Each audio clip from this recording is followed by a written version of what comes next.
हर हर महादेव। कथा सागर चैनल पर आप सभी का स्वागत है।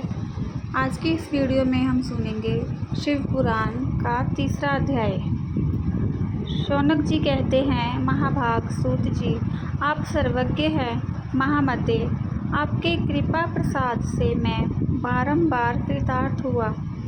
इस इतिहास को सुनकर मेरा मन अत्यंत आनंद में निमग्न हो रहा है। इसलिए आपसे अनुरोध है कि आप भगवान शिव में प्रेम बढ़ाने वाले शिव संबंधित और दूसरी कथाओं का वर्णन कीजिए। फिर सूत जी कहते हैं, शौनक सुनो, मैं तुम्हारे सामने गोपनीय कथा वस्तु का भी वर्णन करूँगा, क्योंकि तुम शिव भक्तों में अग्रगण्य तथा वेद वेदताओं में श्रेष्ठ हो। समुद्र के निकटवर्ती प्रदेशों में वाष्कल नामक एक ग्राम है, जहाँ वैदिक धर्म से विमुख महापापी द्विज निवास करते हैं।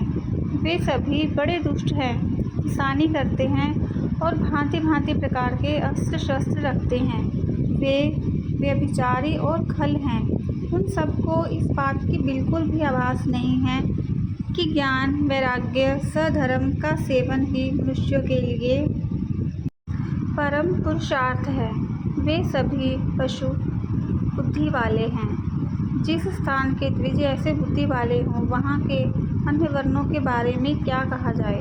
अन्य वर्णों के लोग भी उन्हीं की भांति कुत्सित विचार रखने वाले, स्वधर्म विमुख एवं खल हैं।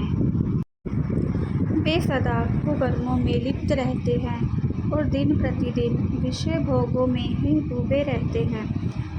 वह की सब महिलाएं भी कुटिल प्रवृत्ति की, स्वेच्छाचारिणी, पापासक्त, कुत्सित विचार वाली और व्यभिचारिणी हैं। वे सद्व्यवहार एवं सदाचार से सर्वथा शून्य हैं। इस प्रकार वाष्कल में केवल दुष्टों का ही निवास है। उस वाष्कल नामक ग्राम में किसी समय एक बिंदुक नामक ब्राह्मण रहा करता था। वह दुरात्मा, महापापी और बड़ा ही अधम था। उसकी पत्नी बहुत ही सुंदर थी। पत्नी के सुंदर होने पर भी वो कुमार्ग पर चलता था। उसकी पत्नी का नाम चंचुला था। उसकी पत्नी सदा उत्तम धर्म के पालन में लगी रहती थी और वह दुष्ट ब्राह्मण उसे छोड़कर वैश्यागामी में लिप्त रहता था। इस तरह कुकर्म में लगे हुए उस बिंदु के बहुत वर्ष व्यतीत हो गए। उसकी पत्नी चंचुला काम से पीड़ित होने पर भी स्वधर्म नाश के भय से क्लेश सहकर भी दीर्घ काल तक धर्म से भ्रष्ट नहीं हुई, परंतु कुछ समय के पश्चात अपने दुराचारी पति के दुराचरण से प्रभावित होकर आगे चलकर वो भी दुराचारिणी हो गई। इस प्रकार दुराचार में डूबे हुए उन मूढ़ चित्त वाले पति पत्नी का बहुत सा समय व्यर्थ बीत गया। तदंतर शूद्र जातीय वेश्या का पति बना हुआ वह दूषित बुद्धि वाला दुष्ट ब्राह्मण बिंदुक समयानुसार मरकर नरक में जा पहुंचा। बहुत दिनों तक नरक के दुख का भोग करने के बाद वह मूढ़ बुद्धि पापी विंध्य पर्वत पर भयंकर पिशाच बन गया। इधर अपने दुराचारी पति बिंदुक के मर जाने के पश्चात वह मूढ़ हृदया चंचुला बहुत समय तक अपने पुत्रों के साथ अपने घर में ही रही। एक दिन दैव योग से किसी पुण्य पर्व के आने पर चंचुला अपने भाई बंधुओं के साथ गोकर्ण प्रदेश में गई। तीर्थ यात्रियों के संग जाकर उसने भी उस समय जाकर किसी तीर्थ के जल में स्नान किया। फिर वह साधारणतया मेला देखने की दृष्टि से अपने बंधुजनों के साथ यत्र तत्र घूमने लगी। इस प्रकार घूमती घामती वह किसी देव मंदिर में पहुंच गई। वहां देव मंदिर में उसने एक दैवज्ञ ब्राह्मण के मुख से भगवान शिव की परम पवित्र एवं मंगलकारिणी उत्तम पौराणिक कथा सुनी।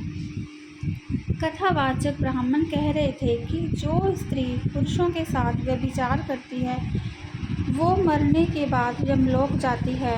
तब यमराज के दूत उसकी योनि में तपे हुए लोहे का परिध डालते हैं। ब्राह्मण के मुख से ये वैराग्य बढ़ाने वाली कथा सुनकर चंचुला भय से व्याकुल होकर वहाँ पर कांपने लगी। कथा समाप्त हुई और सुनने वाले सब लोग बाहर चले गए। कुत्सित विषयों में संलग्न हुई हूँ और धर्म से विमुख हो गई हूँ। हाय, न जाने किस किस घोर कष्टदायक दुर्गति में मुझे पड़ना पड़ेगा, और वहाँ कौन कौन बुद्धिमान पुरुष को मार्ग में मन लगने वाली मुझ पापनी का साथ देंगे। मृत्युकाल में उन भयंकर यमदूतों को मैं कैसे देखूंगी, जब वे बलपूर्वक मेरे गले में फंदे डालकर मुझे बांधेंगे। तब मैं कैसे अपना धीरज धारण कर सकूंगी। नरक में जब मेरे शरीर के टुकड़े टुकड़े किए जाएंगे, उस समय विशेष दुख देने वाली उस महायातना को वहाँ मैं कैसे सहन कर सकूंगी। हाय, मैं मरी गई, मैं जल गई, मेरा हृदय विदीर्ण हो गया और मैं सब प्रकार से नष्ट हो गई, क्योंकि मैं हर तरह से पाप में ही डूबी रही हूँ। ब्राह्मण, आप ही मेरे गुरु, आप ही माता और आप ही पिता हैं। मैं आपकी शरण में आई हूँ। मुझ दीन अबला पर आप ही उद्धार कीजिए। अब सूत जी कहते हैं, शौनक इस प्रकार खेद और वैराग्य से युक्त चंचला ब्राह्मण देवता के चरणों में गिर पड़ी। तब उन बुद्धिमान ब्राह्मण ने उसे कृपापूर्वक उठाया और इस प्रकार कहा। आगे की कथा हम सुनेंगे शिव पुराण के चौथे अध्याय में।